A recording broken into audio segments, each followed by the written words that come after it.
हमने इलास्टिसिटी थी, उस इलास्टिसिटी के जो पांचों प्रकार थे वो हमने पढ़ लिए। पढ़ लिए क्या? सभी के डायग्राम हम सबको आ गए, लेकिन यहां पर अपन चर्चा करते हैं कि इनको एक साथ बना लें ताकि सभी कंपटीशन में काम आए। एक साथ डायग्राम अगर हम बना रहे हैं तो ओ एक्स एक्सिस को और ओ वाई एक्सिस को क्रॉस करते हुए मिलाते हैं। एक लाइन खींच रहे हैं अपन, एक रेखा खींच रहे हैं यहां पर, जो ओ वाई एक्सिस और ओ एक्स एक्सिस को क्या कर रही है? मिला रही है, ऐड कर रही है। इस लाइन को मिलाने से इस प्रकार से मिलाएंगे कि जो आपका एंगल है ओ एक्स एक्सिस पे वो 45 डिग्री का होगा। क्लियर है? अब इसको मिलाने के बाद हम जो इलास्टिसिटी जो प्रकार है आपके उनकी चर्चा कर रहे हैं। तो सबसे पहले मैंने बताया था ED equal to infinity. ED equal to infinity का जो डायग्राम बना था वो OX एक्सिस के पैरेलल बना था। जब OX एक्सिस के पैरेलल बना था तो मैं यहां पर इस A पॉइंट के ऊपर ED इक्वल टू इंफिनिटी लिखूंगा। ED equal to infinity. इधर मैं प्राइस लिख रहा हूं और इधर लिख रहा हूं क्वांटिटी। एक बार समझने की कोशिश। इस A पॉइंट पे ED इक्वल टू इंफिनिटी सही है क्या? जब कीमत में परिवर्तन नहीं होता है तब उसकी मान मात्रा में परिवर्तन हो रहा है। तो यहां पर देखो इस जगह डॉट लगा दिया, इसका मतलब प्राइस में कोई चेंज नहीं होगा। हमारा डायग्राम डॉट डॉट करते हुए ऐसा बना। क्लियर? मैं यहां पर बी पॉइंट डाल रहा हूं, इस बी पॉइंट के सामने लिखा हूं ED इक्वल टू 0।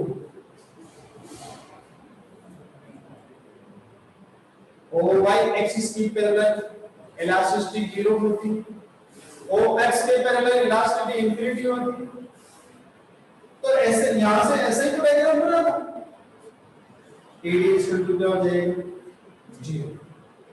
अब अगर पांचों लोचों का एक साथ डायग्राम बनाते हैं तो भी आपने पीछे क्वेश्चन देखे, उसमें लगता है कि ज्योमेट्रिक मेथड क्या होता है, उसकी चर्चा तो बाद में करेंगे, लेकिन इसमें क्वेश्चन और दे रखा था, अपर लिमिट और लोअर लिमिट दे रखा।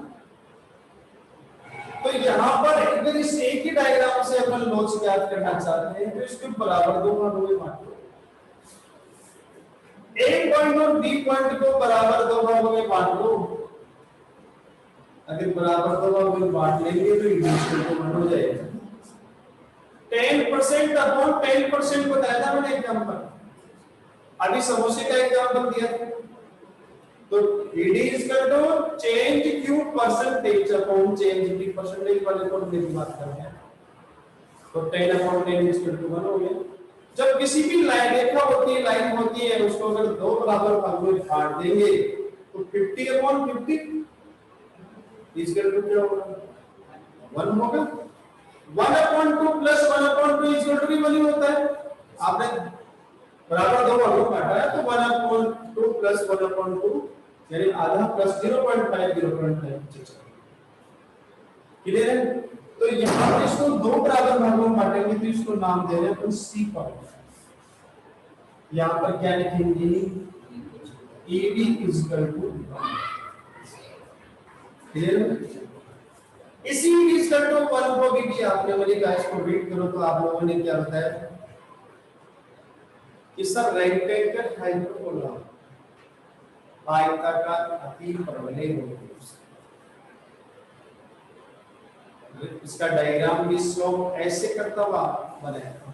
जब AFC पढ़ाता था उसमें मैंने कहा था कि AFC का जो कर्व होता है वो पहले OY एक्सिस के पैरेलल होता है, उसके बाद OX एक्सिस के पैरेलल होता है।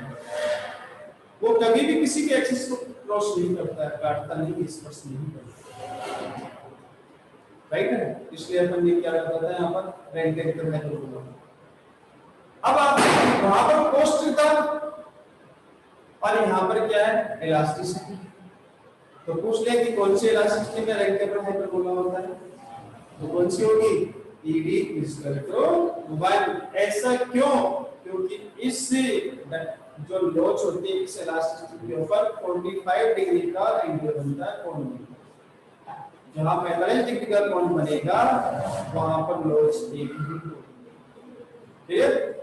अब देखो यहाँ पर इसको ब्राउन आउट कर लिया, मैंने आपसे 5 डायग्राम बनाए थे, मैंने कहा बेटा इसका स्लोप है वो ज्यादा हो जाएगा, तब ED इक्वल टू क्या होगा, स्लोप कम होगा तब क्या होगा।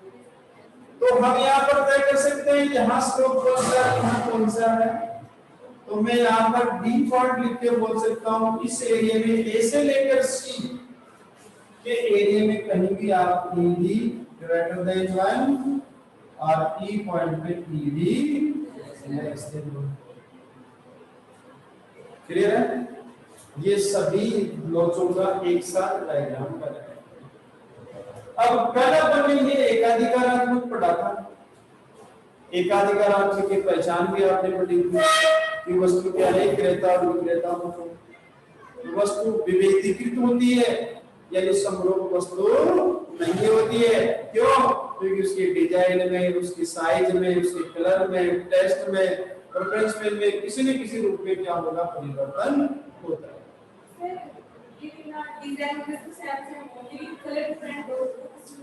कलर डिफरेंस किसमें हो सकता है, परफेक्ट कंपटीशन में नहीं होगा, परफेक्ट कंपटीशन में नहीं होगा, और परफेक्ट कंपटीशन में होगा कलर अगर चेंजेबल होगा तो वो सेम शेप पे निकलेगा। जैसे इस बार आप दोनों ने कलर चेंज करके भेज दिया, नेक्स्ट टाइम और चेंज कर दिया। सरस ब्रांड है, सरस का मिल्क आता है, दूध आता है, क्या उसके कलर में उसकी साइज एक ही होगी, अमूल की अलग होती है और सरस की अलग होती है, ब्रांड क्या है, एक ही है, लेकिन वो परफेक्ट कंपटीशन में नहीं जा पाएगा, क्योंकि मार्केट में अगर आप सब्स्टिट्यूट हो गया ना आपके लिए, जहां सब्स्टिट्यूट होता है वहां पर मोनोपोलिस्टिक मार्केट हो जाता है, इम्परफेक्ट मार्केट हो जाता है। सब्स्टिट्यूट नहीं होगा, आपको केवल सरस का ही दूध लेना होगा, तब आप परफेक्ट में चले जाएंगे। आपने इसमें लाइन मैंने कहा था इसको रीड करो, उसमें ये लिखा हुआ था कि जो इम्परफेक्ट कंपटीशन होता है उसके अंदर परफेक्ट कंपटीशन प्लस मोनोपोली होती है, दोनों को ऐड करते हैं, यानी कुछ इसके पार्ट ले लिए कुछ इसके ले लिए, दोनों को मिलाते हैं। अब फिर इसकी आप टेबल में देखिए, AR डिक्रीज हो रहा है, MR डिक्रीज हो रहा है, प्राइस डिक्रीज हो रही है, उसको डिक्रीज भी हो सकती है, इंक्रीज भी हो सकती है, अगर उसको पैटर्न से लेना होगा, लेकिन वो कैसा ED ग्रेटर देन 1 का 1 होगा, तो ED ग्रेटर देन 1 इसका डायग्राम ऐसा बनता है। लेकिन आपसे मोनोपोली के लिए कहेगी, मोनोपोली में लॉस कैसी थी, इससे कम थी, एकाधिकारात्मक से एकाधिकार के अंदर लॉस कम होती है, किसकी जगह रहती है, एकाधिकार मोनोपोलिस्टिक की जगह लेगी, तब तो ED ग्रेटर देन 1 लिखा, क्योंकि मोनोपोली में इसकी तुलना में कम होगी, कि उसका डायग्राम ऐसे बना हुआ है यार, यहाँ देखो बना हुआ ना, क्लियर है। अब देखो AR और MR की टेबल आपके पास आ गई, और अब यहाँ पर अपन बना लेते हैं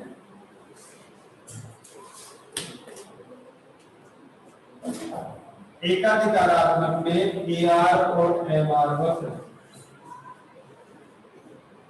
AR and MR quantity of goods. देखो बेटा ये AR और ये MR, ये AR और MR, क्या इसका स्लोप ED ग्रेटर देन 1 जैसा दिख रहा है, ऐसे ही अपन को बनाना, ऐसे ही अपन को बनाना है, इतना ही इस लेसन में बैठ रहा है, बाकी चर्चा आगे करेंगे, इसको नोट कर लीजिए।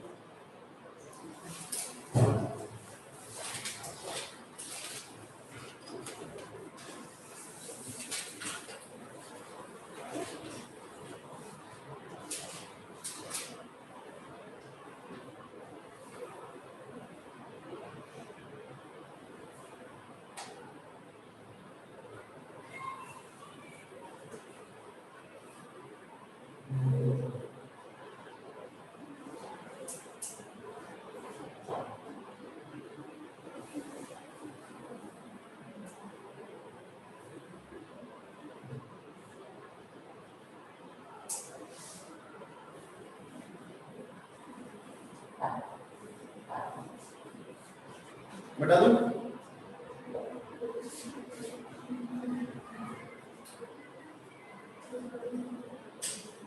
अब चलते हैं अपन ओलिगोपोली कंपटीशन की बात करते हैं, उसे हिंदी में बोलते हैं अल्पाधिकार। अल्पाधिकार को ओलिगोपोली बोलते हैं। सभी मार्केट में सबसे डिफरेंट मार्केट है।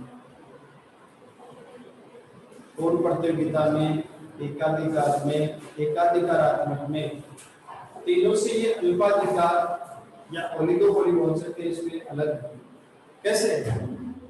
इसकी डेफिनेशन में क्या होगा कि अल्पाधिकार वह बाजार है जिसमें वस्तु के क्रेता अल्प होते हैं, कम होते हैं।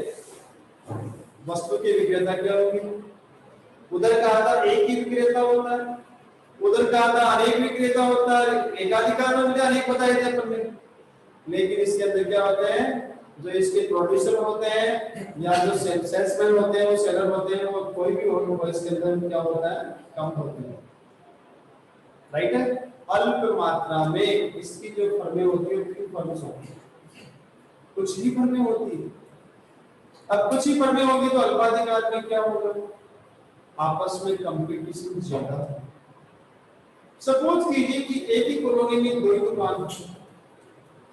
अल्पाधिकार का एक पार्ट होता है डिओपोली, जिसे बोलते हैं द्वैधाधिकार, जिसमें वस्तु के दो ही विक्रेता हो। लेकिन अल्पाधिकार की बात करते हैं तो अल्पाधिकार में वस्तु की कीमत में उतार चढ़ाव होता रहता है। प्राइस इंक्रीज भी हो सकती है, डिक्रीज भी हो सकती है।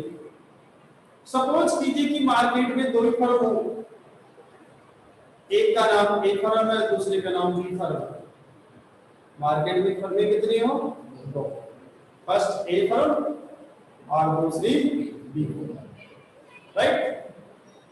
प्रत्येक ए और बी फर्म, ओलिगोपोली मार्केट में दोनों ही फर्में या जितनी भी फर्में होती है वो अपने प्रॉफिट को मैक्सिमम करना चाहते हैं। हर प्रोड्यूसर क्या चाहता है? मैक्सिमम प्रॉफिट चाहता है।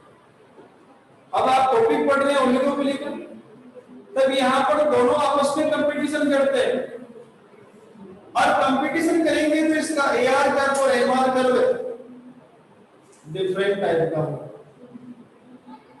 आपने परफेक्ट कंपटीशन में ओएक्स के पैरेलल छोड़ दिया, ईडी इसके लिए इन्फिनिटी कर दिया। मोनोपोली में आपने एआर और एमआर कर्व बना लिया और ईडी लेस देन 1 के अकॉर्डिंग बता दिया। अब मोनोपोलिस्टिक के अंदर आपने एआर और एमआर बताया, ईडी ग्रेटर देन 1 का बता दिया। लेकिन ओलिगोपोली एक ऐसा पार्ट है जिसके अंदर एआर और एमआर कर्व है, वो कभी ग्रेटर देन 1 भी हो सकता है, लेस देन 1 भी हो सकता है। यानी उस कर्व की साइज इंक्रीज और डिक्रीज होती है। ऐसा क्यों? सपोज कीजिए कि मार्केट में दो फर्म है, ए फर्म और बी फर्म। ए फर्म की दिवाली मान लो, बी फर्म की दिवाली। इस ए फर्म को एहसास होता है कि मुझे ज्यादा प्रॉफिट कमाना है, तब ए फर्म इस सोच के सोचती कि बी फर्म को पता नहीं है, और ए फर्म क्या करेगी? अपनी वस्तु की कीमत को कम कर देगी। एक साफ समझ सकते हैं कि जब वस्तु की कीमत कम होती है तो उसकी मांग मात्रा में क्या होती है? वृद्धि होती है। कि प्राइस इंक्रीज होती है तो क्वांटिटी ऑफ डिमांड इंक्रीज होती है। निश्चित है। ए फर्म ने सोचा कि मैं अगर वस्तु की कीमत को कम कर दूंगा तो बी के ग्राहक मेरे पास आ जाएंगे, बी के जो कस्टमर है मेरे पास आ जाएंगे और मैं खूब सारी वस्तु बेचूंगा, मेरे को प्रॉफिट ज्यादा। ऐसा उसने सोचा, अपनी वस्तु की कीमत को कम किया। इसका एहसास बी वाले को भी हो गया, उसने भी अपनी वस्तु की कीमत को कम कर दिया। दोनों में क्या हो गया? कंपटीशन। ये तो एक पॉजिटिव थिंग। दूसरे थिंग है बी वाले क्या सोचते हैं? अपनी वस्तु की कीमत को बढ़ा देते हैं कि 1 रुपया मालूम चले, वस्तु की कीमत को बढ़ाएंगे तो फिर प्रॉफिट ज्यादा हो जाएगा। लेकिन अब सपोज ये ए वाला नहीं बढ़ाएगा, तब ए वाला नहीं बढ़ाए तब ग्राहक सारे किसके पास रह जाएंगे? बी से ट्रांसफर के बी के पास रह जाएंगे। तो क्या प्राइस इक्वल हो पाएगी? यदि ए फर्म और बी फर्म दोनों ही प्राइस को इंक्रीज करती है, दोनों डिक्रीज करती है, तो आपकी फर्म में कोई चेंजेबल नहीं होता। लेकिन एक चेंज कर दे दूसरी चेंज नहीं करे तब आपका एआर कर्व का स्लोप और एमआर कर्व के स्लोप में चेंजेबल होता है। इसी चेंजेबल के कारण आप अपने देखो अल्पाधिकार ओलिगोपोली का डायग्राम देखो, एक्सीडेंटल डायग्राम है, देखो देखा है बेटा, लेसन नंबर 9 है, उसमें दिख गया या तीनों कंपटीशन जैसा ही डायग्राम बन रहा है मिला? तो हमें समझ में बैठ रहा है कि डायग्राम ऐसा कैसे बन रहा है। मैंने कहा कि बी फर्म अगर वस्तु की कीमत को बढ़ा देती है और ए फर्म नहीं बढ़ाए, वो उसका अनुसरण नहीं कर रही है, तब ऐसी स्थिति इसके अंदर आएगी। रीड करो, देखो इसमें क्या लिखा हुआ है। इसलिए इसका जो सेट होगा वो किंकित कर्व के नाम से जाना जाएगा। हिंदी में दे रखा किंकित कर्व, वक्र दे रखा है, इसके अंदर एक लाइन भी दे रखी है तेरे पास, इसमें कीमत दृढ़ता, प्राइस राइजिंग की बात कर रहा हूं, दे रखा है। दोनों का मतलब मैंने जो बोला वही है।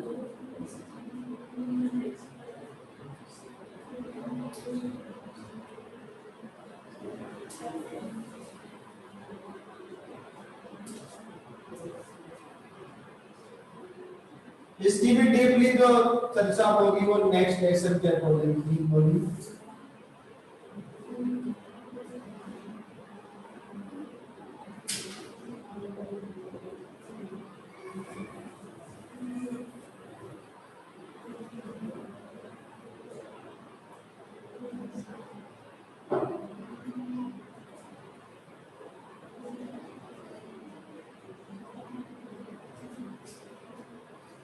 देखो देखो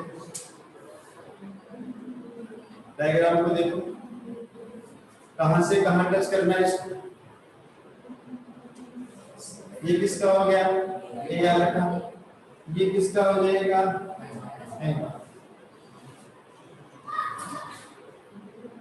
देखो कितने इलास्टिक बराबर। फिर बात करता हूं,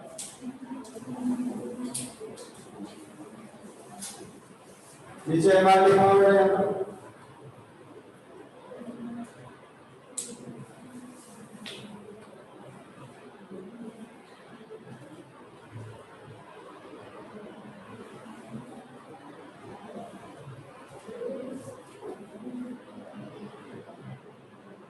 एआर कर्व जहां से स्लोप डाउन होता है ना, वहीं से एक इसके पैरेलल एक लाइन खींचो और लाइन खींचने पर एमआर वहां पर जीरो होगा। यहां तक ये इसमें जुड़ाव आएगा ना, यहां इसको लाइन खींच जाएंगे तो एमआर जीरो हो जाएगा और उस लाइन को एमआर की तरफ भेज दो और ये लाइन पूरी से आगे बढ़ सकती है। ऐसी साइज को अपन किंकित कर्व बोलते हैं। वो क्यों बोलेंगे, कैसे बोलेंगे, नेक्स्ट रिलेशन में चर्चा करेंगे।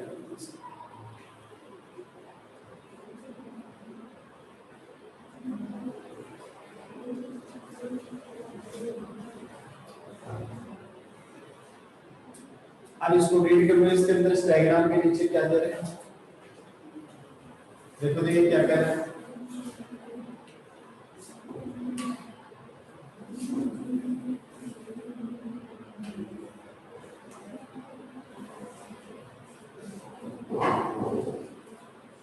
मान लो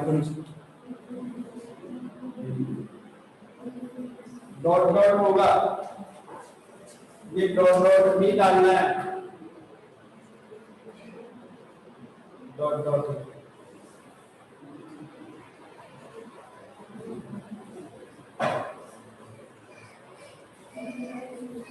यदि ये लिखा है कि अल्पाधिकार में वस्तु कीमत में उतार चढ़ाव होता रहता है, बता फर्मों में कंपटीशन प्रतियोगिता की भावना रहती है, इसलिए इसमें कीमत दृढ़ता पाई जाती है और इसका जो वक्र होता है वो किंकित वक्र के नाम से जाना जाता है। किंकित वक्र ये होता है स्लोप। इसमें लॉस अनेक प्रकार की होती है। कौन सी लॉस बताइए, कहाँ क्या दिख रहा है, स्पष्ट कर सकते हैं? निवारण करना से अलग अलग, यहाँ पर कौन सी लॉस हो रही है, यहाँ कौन सी हो रही है, यहाँ कौन सी हो रही है, सब अलग अलग है। तो नेक्स्ट लेसन में इसकी चर्चा अपन कर रहे हैं। ओके, आपका ये लेसन कंप्लीट हो गया, फिर इसका क्वेश्चन चेक करिएगा।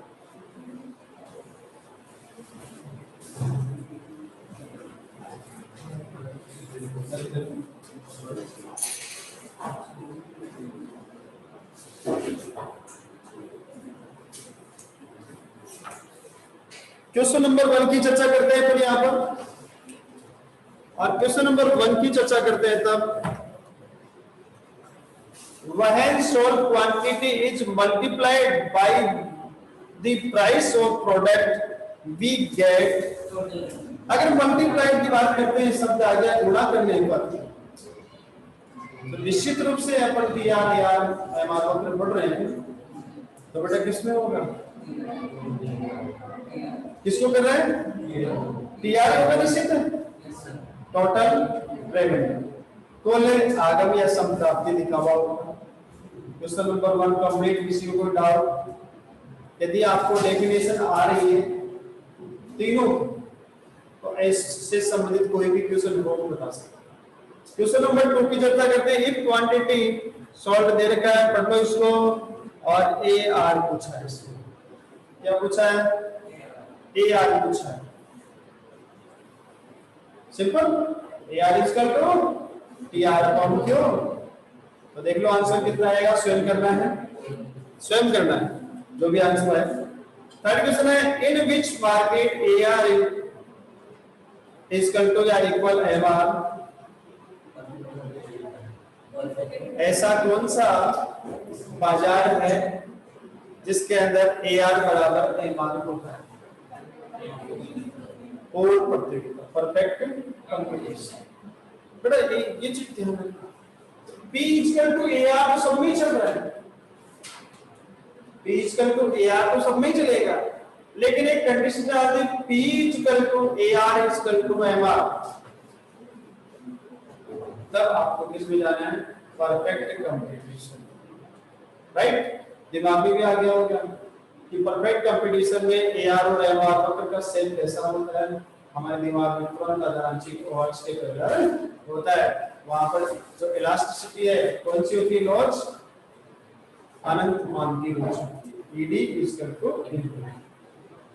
नेक्स्ट क्वेश्चन है, which curve depict price in perfect competition, बिल्कुल बताओ, AR is equal to MR, कहां की बात कर रहा है, परफेक्ट कंपटीशन। यदि यहां पर इम्परफेक्ट कंपटीशन आ जाए या मोनोपोली आ जाए, तो P इक्वल टू AR है, P इक्वल टू AR है, क्योंकि बाकी मार्केट होता है उसमें AR ग्रेटर देन MR होता है, MR वक्र AR वक्र के नीचे होता है, या AR वक्र MR वक्र के ऊपर होता है। तो मोनोपोली वाला क्वेश्चन आ जाए तब क्या करोगे, AR ग्रेटर देन MR ही बोलेंगे, और परफेक्ट कंपटीशन आ गया तब क्या बोलेंगे, AR is equal to MR।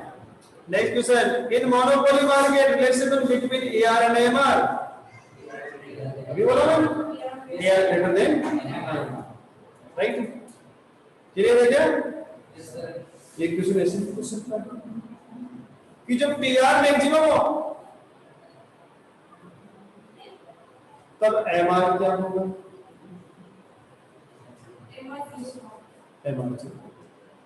कौन से मार्केट की बात कर रहे हैं, मोनोपोली और इम्परफेक्ट की बात कर रहे हैं। जब टीआर डिक्रीज होता है तब एमआर नेगेटिव होता है, क्लियर है? ये दोनों रिलेशन के पॉइंट के आपको याद हो, बाकी आगे क्वेश्चन तो सब कर लो। What is the shape of AR and MR curve in perfect competition? OX axis parallel, OX के समानांतर, राइट है? तो कर सकते हैं क्वेश्चन आप। अब देखो क्वेश्चन नंबर 2, देखो शॉर्ट आंसर टाइप क्वेश्चन।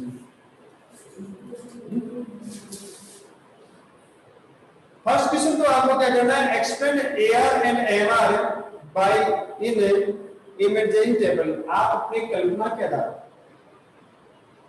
हम अपने दिमाग के आधार पर एआर और एमआर की टेबल आपको बनाएंगे। तो क्या लेंगे बेटा, क्यू लेंगे, फिर टीआर लेंगे और फिर एआर और एमआर निकालते हैं, राइट। कल्पना के आधार पर कुछ भी ले लेंगे, बना सकते हैं। क्यू ले लेंगे और टीआर ले लेंगे और एआर और एमआर निकालेंगे। क्वेश्चन नंबर 2 है, प्रोडक्शन इन यूनिट दे दिया, यानी क्यू दे दिया आपको 1 2 3 4 5, फिर एआर दे दिया, एमआर दे दिया। इस क्वेश्चन को लेते हैं, देखिए अपने एक बार।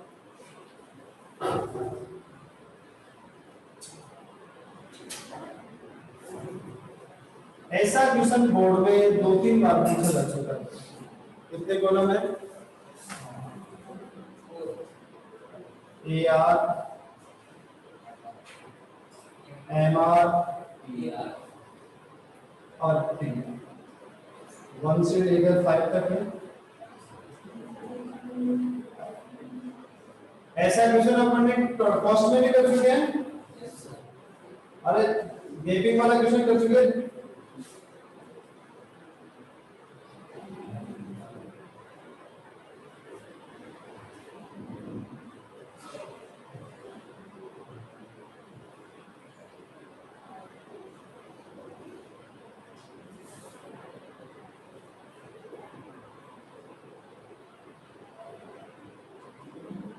ऐसा क्वेश्चन दे रखा है और कह रहा है कि कंप्लीट द फॉलोइंग टेबल, इस टेबल को आपको पूरा करना।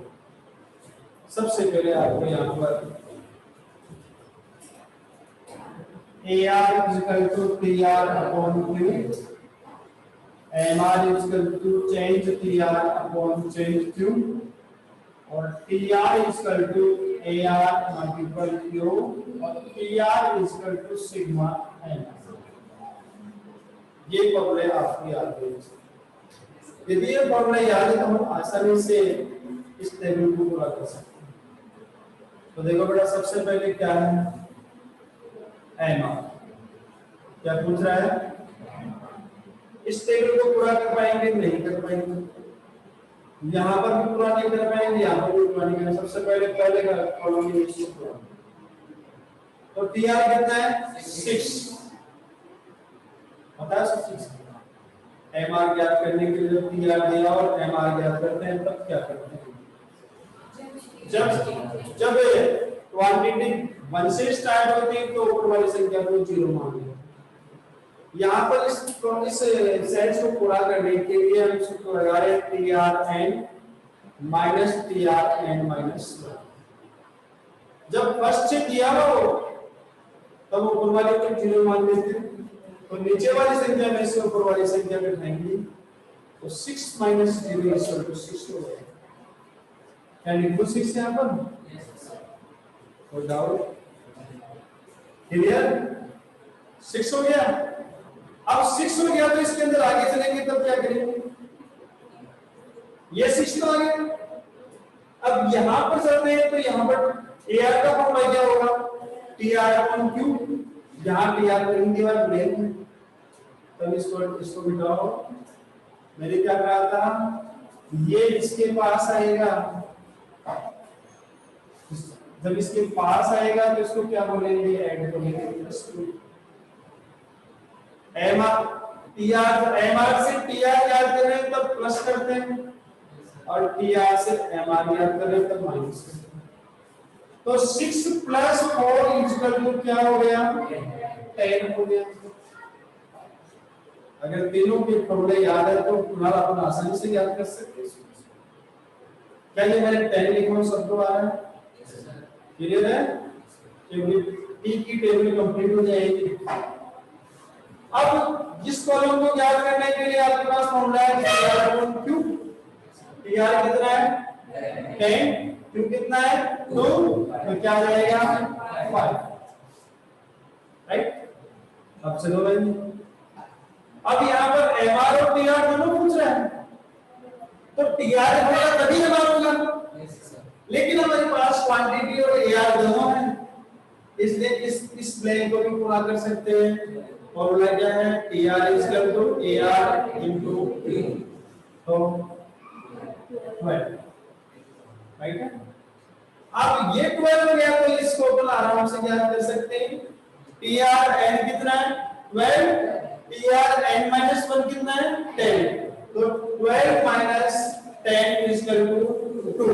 मैंने क्या कहा था, एमआर से टीआर ज्ञात करते हैं तो प्लस करते हैं और टीआर से एमआर ज्ञात करते हैं तो माइनस करते हैं। लिख दो बेटा 2।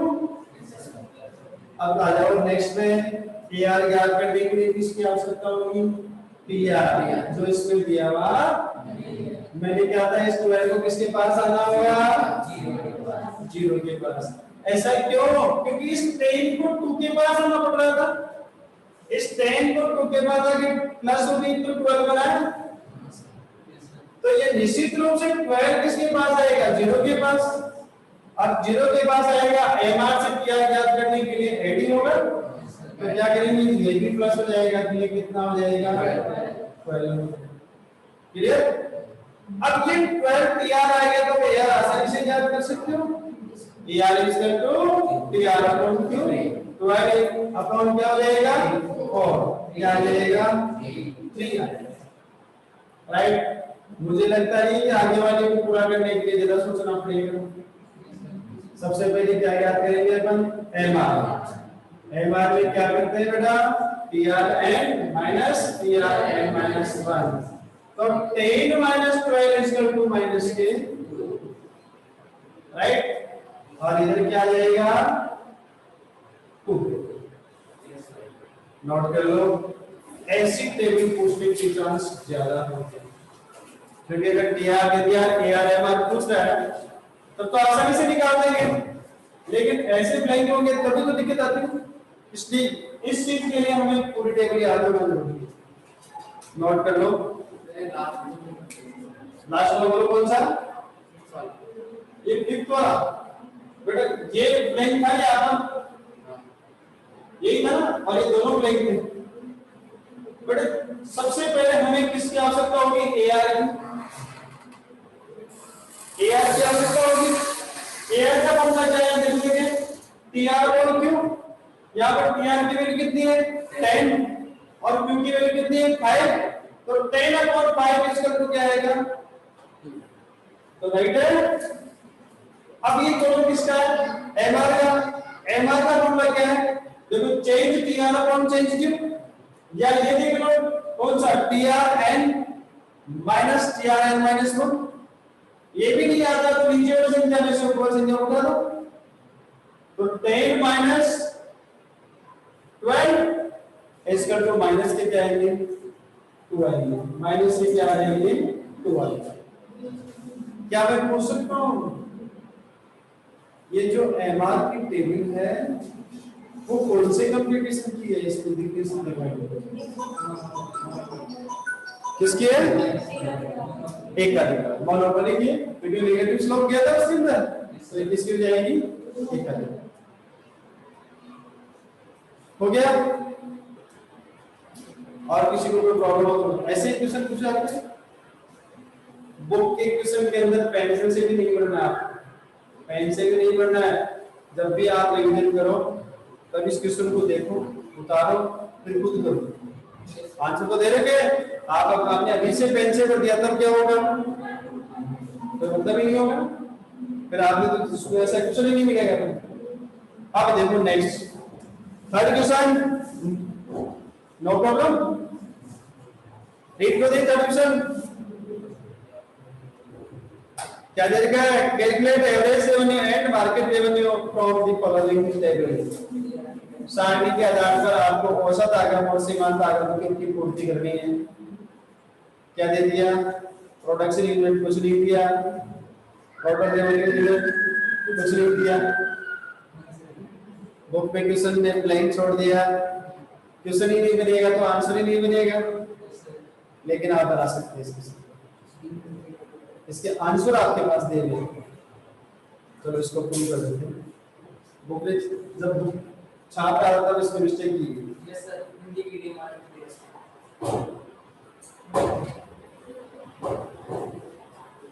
लेकिन अपने लिए बहुत अच्छा क्वेश्चन नहीं है, अपने लिए बहुत अच्छा क्वेश्चन है।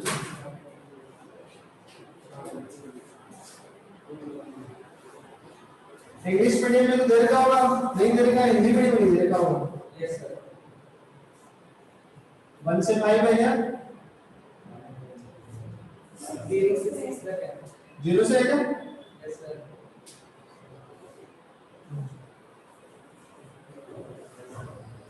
6 तक है क्या? Yes sir. पीआर दे रखा है, एआर और एमआर पूछना है, एआर और एमआर पूछना। तो क्या दे रखा है हिंदी मीडियम बता दो,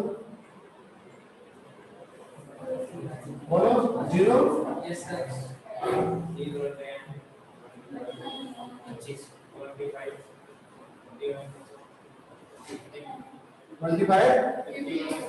51 60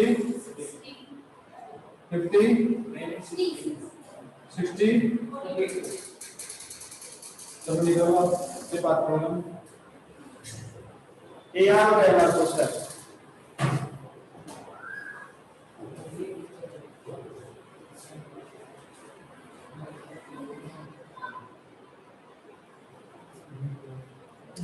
हिंदी मीडियम में क्वेश्चन नंबर 3 और क्वेश्चन नंबर 4 दोनों को ब्लैंक छोड़ रखा है,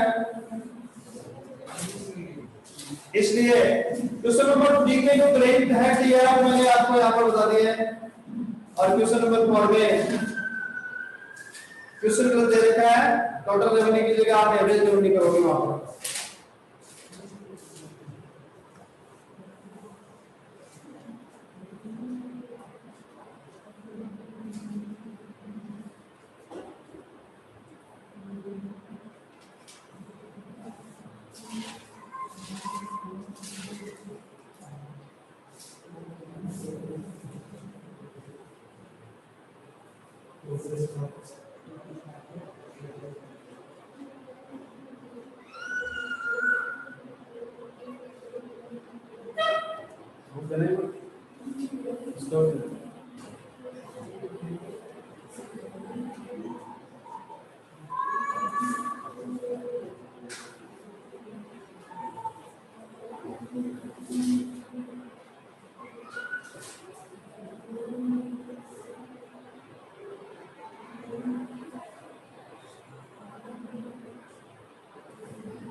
सामने लिख दिया मैंने,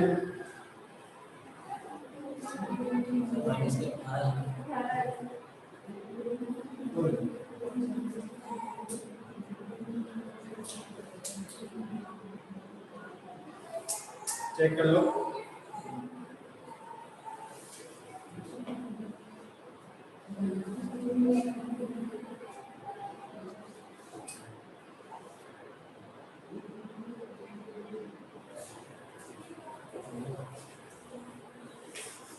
नेक्स्ट क्वेश्चन कैसा है? नेक्स्ट क्वेश्चन के अंदर इंग्लिश मीडियम वाले जो क्वेश्चन नंबर 4 है, calculate total revenue and by the revenue by the following data की बात पूछ रहा है। तो क्वांटिटी है वो, और टोटल रेवेन्यू की जगह एवरेज रेवेन्यू करना। देखिए ऊपर क्या बोल रहा है, इसकी वैल्यू लिखो आप। इंग्लिश मीडियम की बुक में जो वैल्यू लिखनी है वो लिखो एआर। एआर क्या है? 5 8 15, 12 और 8। क्वांटिटी है 6, 7, 8, 9, 10। 6, 7, 8, 9, 10 और AR 5, 8, 15, 12 और 8। 5, 8, 15, 12 और 8। ओके, कर लोगे? कोई दिक्कत नहीं है क्वेश्चन में? नेक्स्ट क्वेश्चन देखो कितना अच्छा क्वेश्चन है। Explain the relationship between total revenue, average revenue, and margin revenue with the help of hypothesis table of a figures की बात कर रहा है, डायग्राम की बात कर रहा है। तो नेक्स्ट क्वेश्चन है मेरा, वो क्या कह रहा है? अब अपनी कल्पना के आधार पर क्या करेंगे? TR, AR और MR, इसके लिए क्या करना होगा? एक अपनी मन से टेबल लेनी, मन से टेबल लेके टेबल बना लो, फिर उसके अकॉर्डिंग डायग्राम बना लो, ठीक है? बन जाएगा। और नेक्स्ट क्वेश्चन है, what do you mean by perfect competition market? इसका अर्थ बताना है। Why firms demand curve is perfect और elastic in perfect competition market, explain. ये कहता है कि पूर्ण प्रत्यक्ष बाजार के अंदर फर्म का मांग वक्र ही क्या क्या बता रहा है? फर्म के मांग वक्र पर लॉस क्या बता रहा है? पूर्णतया रोजगार बता रहा है। ईडी इक्वल टू इनपुट बता रहा है, जिसको अपन ने पढ़ लिया। और उसका डायग्राम अपन कौन सा बनाना है? एआर इक्वल टू एमआर वाला डायग्राम ही बनाना। Lesson complete. ओके, इस लेसन में कोई प्रॉब्लम हो तो बताओ। नहीं है? अब मेरे से जो प्रश्न पूछा था कि सर 10 नंबर लेसन पढ़ो, आप मेरे को पढ़ाओ। लेसन नंबर 10 की चर्चा चल रही थी भाई। ये लेसन नंबर 10 अपन को पढ़ना है। लेसन नंबर 10 की चर्चा चल रही, तब की बात कर रहे हैं। उस लेसन नंबर 10 को पढ़ने के लिए अब सही होता है, वो कैसे आया है? क्योंकि यहां पर आपने कॉस्ट पढ़ ली और रेवेन्यू पढ़ लिया। कॉस्ट और रेवेन्यू दोनों पढ़ने से ही अपन लेसन नंबर 10 की तरफ जा सकते हैं, नहीं तो नहीं जा सकते। अब देखो पहला पॉइंट क्या है इसका। 6 नंबर का क्वेश्चन आता है, ऊपर से सामने सही ले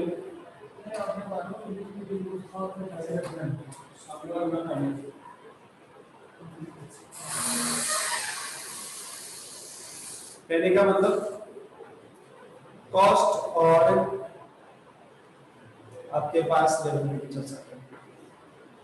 आपको सबसे पहले 3 डायग्राम को कॉस्ट के याद रखना है और 3 ही रेवेन्यू भी याद रखना है। लेकिन रेवेन्यू में 3 ज्ञात होने से मतलब नहीं है आपको रेवेन्यू की वैल्यू। सबसे पहले आपको टीसी कर्व याद रखना होगा। मैं केवल शॉर्ट रन की बात कर रहा हूं। टीसी कर्व जो शॉर्ट रन है अल्फा का है, वहां पर कहां से स्टार्ट होता है? 0 से ऊपर बनाया था अपन ने, जिसको एसटीसी भी बोल सकते हैं, शॉर्ट रन टोटल कॉस्ट। पता है कहां से स्टार्ट हो रहा है? एलटीसी का तो मामला खत्म हो गया। दूसरा आता है टीआर का, तो कहां से स्टार्ट हो रहा है? कोई भी मार्केट हो उसमें कहां से स्टार्ट होगा? 0 से स्टार्ट होगा। 0 से होगा। दोनों डायग्रामों का सेट पता है? टीसी का सेट पता है और टीआर का सेट। इन दोनों से ही अपन फर्म का संतुलन ज्ञात करेंगे। TC curve and TR curve जहां जहां क्रॉस करेंगे वहां वहां फर्म का संतुलन इक्विलिब्रियम पॉइंट होगा। जिस बिंदु पर टीआर इक्वल टू टीसी होगा वहां फर्म का संतुलन होता है इक्विलिब्रियम पॉइंट। तो कहां होगा? जब दोनों वक्र आपस में काटेंगे। जहां पर टीआर ग्रेटर देन टीसी होगा। टीआर ग्रेटर देन टीसी का मतलब जानते हैं, इनकम ज्यादा, एक्सपेंडिचर कम, आमदनी अधिक और खर्चे कम। क्या प्रॉफिट होगा, लॉस होगा? यदि विनोद पेन की कंपनी जब चलाता है और पेन को बनाने में 5 रुपए लगते हैं, तो टोटल कॉस्ट कितनी हुई? 5 रुपीज। इसके पेन की प्राइस भी कितनी है? 5 रुपीज। तो टीआर इक्वल टू टीसी हो गया, 5 इक्वल टू 5। तब क्या बोलेंगे अपन? No loss no profit. मैं जो बोल रहा हूं वही इसके अंदर आएगा कि जब टीआर और टीसी कर्व आपस में क्रॉस करते काटते हैं, वहां पर परंतु नो लॉस नो प्रॉफिट होता है। इसलिए इस पॉइंट पर no loss no profit point बोलते हैं, संतुष्टि का बिंदु बोलते हैं, इक्विलिब्रियम पॉइंट बोलते हैं। जब टीआर ग्रेटर देन टीसी की कंडीशन आए तब क्या होगा? जब TR greater than TC condition आएगी तब निश्चित रूप से ये पता होना चाहिए कि टीआर कर्व ऊपर होगा और टीसी कर्व नीचे होगा। राइट है? AC ग्रेटर देन MC वाले डायग्राम को डाला तब AC ऊपर था और MC नीचे।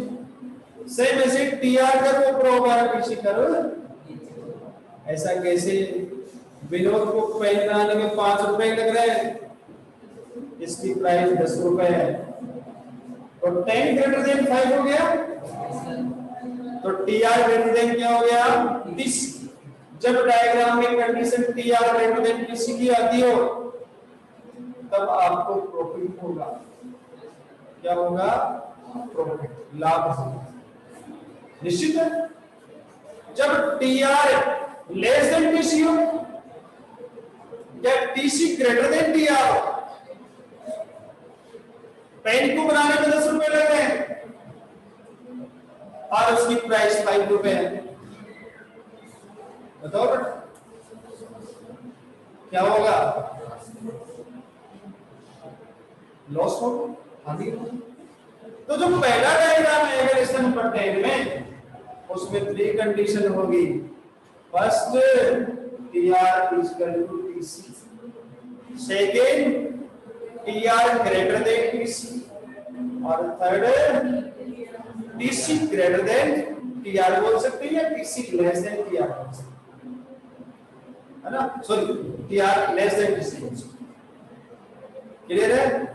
ये तीनों कंडीशन इसके अंदर आई। पहला पॉइंट कंप्लीट कर लो। सेकंड पॉइंट, इस डायग्राम को जब देखेंगे आप तो इस डायग्राम के अंदर एक डायग्राम और बनाया था, उस डायग्राम को बोलते हैं प्रॉफिट कर्व, लाभ का वक्र बोलते हैं। देखो देखिए नीचे अपोजिट यू शेप का बना हुआ मिलेगा इसके अंदर, और जब अपोजिट यू शेप का बना हुआ मिलेगा तो अपोजिट यू शेप में मैक्सिमम पॉइंट कहां होता है? देखिए, अरे उसको नहीं देख रहा है। अपोजिट कर्व यू शेप का होता है तो किसका होता है? टीआर का अपोजिट यू शेप बनाया था, टीपी का अपोजिट यू शेप बनाया था, तो वहां मैक्सिमम पॉइंट भी आया होगा और मैक्सिमम पॉइंट आएगा तो वहां मैक्सिमम प्रॉफिट भी होगा। क्योंकि जब प्रॉफिट मैक्सिमम होगा तब कॉस्ट क्या होगी? मिनिमम होगी। उस समय टोटल रेवेन्यू क्या होगा? मैक्सिमम होगा। इस प्रकार से पहले डायग्राम में आपके 3 कर्व बने, दिख रहा है आपको? देख लो, देखिए 10वें लेसन में मिल गया। अब मैं जो बोल रहा हूं इसके अंदर होगा, कैसे होगा प्रूफ? इसी कलर पर इसका डायग्राम बनाएंगे तब इसको प्रूफ देगा कैसे करना है। अब देखो आगे और चलते हैं, थोड़ा सा और सुनना है, आज सुनेंगे तभी कल याद होगा। मैंने 3 कंडीशन बताई, TR equal to TC, TR greater than TC और टीसी ग्रेटर देन टीआर।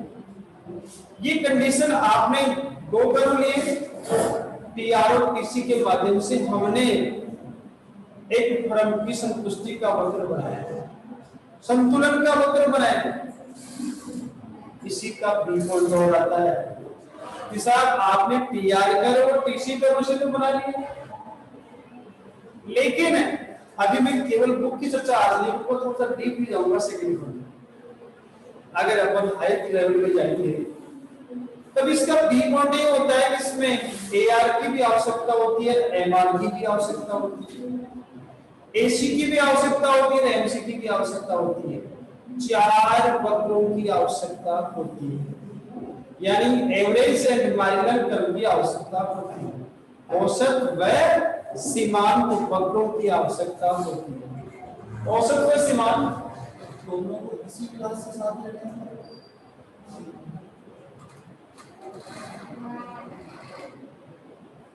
अभी इंग्लिश को लेना तो हिंदी की बेटी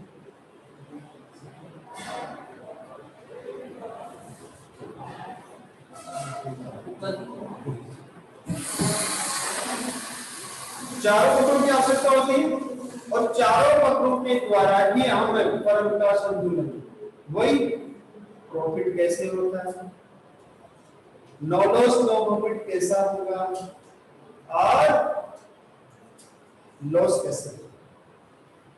यदि एआर ग्रेटर देन एसी हो, एआर ग्रेटर देन एसी हो तब फर्म को प्रॉफिट होता है, जब एआर लेस देन एसी हो तब लॉस होता है, और एआर इक्वल टू एसी होगा तब नो लॉस, जब एआर इक्वल टू एसी होगा तब दो का वो आपस में काटेंगे, और काटेंगे तो निश्चित रूप से नो लॉस नो प्रॉफिट। लेकिन यहाँ पर क्वेश्चन बनता है क्या बनेगा कि सब मोनोपोली या इम्परफेक्ट कंपटीशन या परफेक्ट कंपटीशन। सर मोनोपोली में तो या मोनोपोलिस्टिक में तो एआर और एमआर वक्र अलग-अलग थे और परफेक्ट कंपटीशन में एक ही थे, तब कैसे बनाओगे? इसलिए बी पॉइंट में चलेंगे तब परफेक्ट कंपटीशन में प्रॉफिट इक्विटी पॉइंट अलग होगा और इम्परफेक्ट कंपटीशन में अलग होगा, राइट है? इसलिए कितने डायग्राम बनेंगे बी पार्ट में? कौन सा? एक परफेक्ट कंपटीशन के अकॉर्डिंग और दूसरा इम्परफेक्ट कंपटीशन के अकॉर्डिंग, राइट है? इस लेसन में टोटल 3 डायग्राम है। अगर हाई लेवल की बात करने में लगा, लेकिन हमें तो सिलेबस के अकॉर्डिंग ही पढ़ना है, इसलिए 3 डायग्राम होते हैं बेटा। Before last year before last year की बात कर रहा हूँ, दोनों ही प्रश्न थे 6 मार्क्स पूरा लेसन आ गया। दोनों जिसके तैयार थे वो मस्ती से कोई सा भी कर ले, दोनों इसके तैयार, दोनों ही तैयार करेंगे, लेकिन एक ही लेसन से अगले दिन दोनों क्वेश्चन उठा लेंगे। इसलिए इंपॉर्टेंट कितने नंबर का है? 6 नंबर। लास्ट ईयर नहीं पूछा, बिफोर लास्ट ईयर पूछा। इस साल इसकी वैलिडिटी क्या होगी? ज्यादा भी कम हुई निश्चित रूप से। तो ऐसा क्वेश्चन बहुत अच्छा क्वेश्चन है। क्वेश्चन अब इसके डायग्राम देखो, आपका काम इसको देखने का और कुछ नहीं करना। हम कल बनाएंगे इसको शानदार रूप से बनाएंगे, तब देखेंगे। सबसे पहले डायग्राम को देखना, वर्णन नहीं पढ़ना है इसका। डायग्राम को, पहले डायग्राम को देखो कि इसके अंदर कहां काट रहे हैं। क्या टीसी हमने पहले बनाया वैसे वहीं से स्टार्ट हुआ है? क्या टीआर का तो 0 से स्टार्ट हो रहा है? ये दोनों पॉइंट पहले रूप से चेक करने के। क्लियर? तो देखो इसको